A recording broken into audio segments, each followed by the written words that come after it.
Thank you, Deputy Speaker. I'm really proud to speak on this motion from the member for Riverina. And too often it's easy to come into this place and paint pictures of cartoon villains and cartoon heroes. So I want to single out his nice comment about the outgoing CEO, Alan Joyce. That's not an easy thing to do at the moment. And credit to Mr Joyce. He was born in a town called Talla in Dublin. My family grew up only 2 kilometres from that town. And when you look at the list of alumni from that place, there's lots of sporting heroes and musicians. He's the first person to lead a business. And what a business he led from the other side of the world. So full credit to him, the son of a cleaner and a factory worker. He should reflect upon his achievements, and they're all not perfect, we know that. But that is a great story from the town of Talla in Dublin. And like many Australians, it's easy to come up and bash Qantas at the moment, but when we're all overseas, or even in this place, when you see that kangaroo at the end of the tail, it hits you here, because you know you're partway home when you get on that airplane. But let's not forget about who sometimes pays for this and always pays for it, which is Australian customers. And right now there is an Economics Committee inquiry into competition and dynamism. And one of the many things we're hearing from that inquiry is that this economy, our economy, tends to see corporations become oligopolies. It happens more often than in other economies. And in oligopolies, we see corporations set above market prices. They set the price, they don't respond to it. We see more rent-seeking. And where does rent-seeking happen? It happens in places like this, and particularly down the corridor in the executive wing.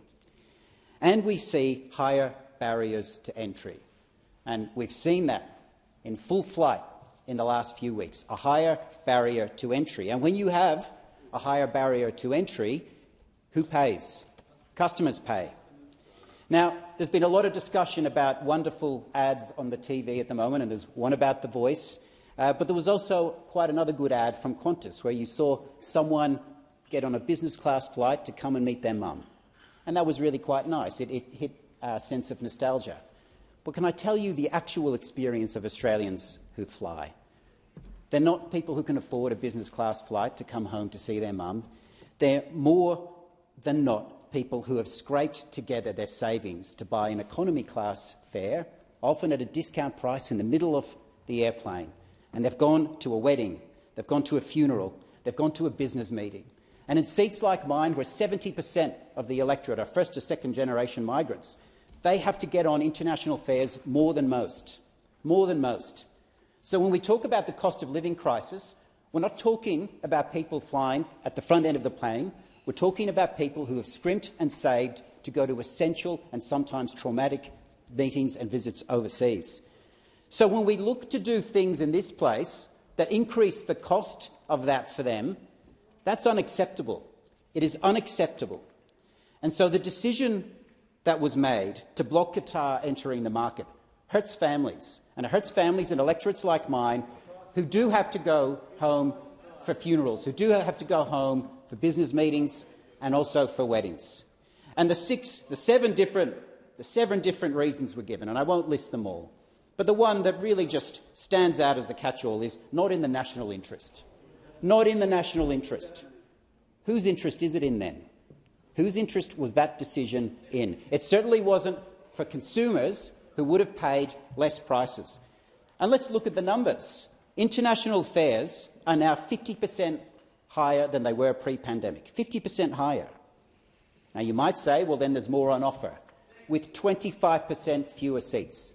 25% fewer seats. So this decision and decisions like it are hurting families. And the minister mentioned the domestic market. And yes, there are certainly problems in the domestic market, particularly with flights being delayed, cancellations, and all of the inconveniences that come from that.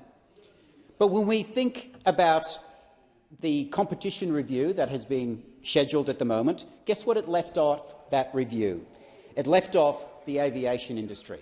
And that was a significant embarrassment that had to be overturned, because neither international fares or domestic fares are a priority for this government. The only priority is their own interest, not the national interest.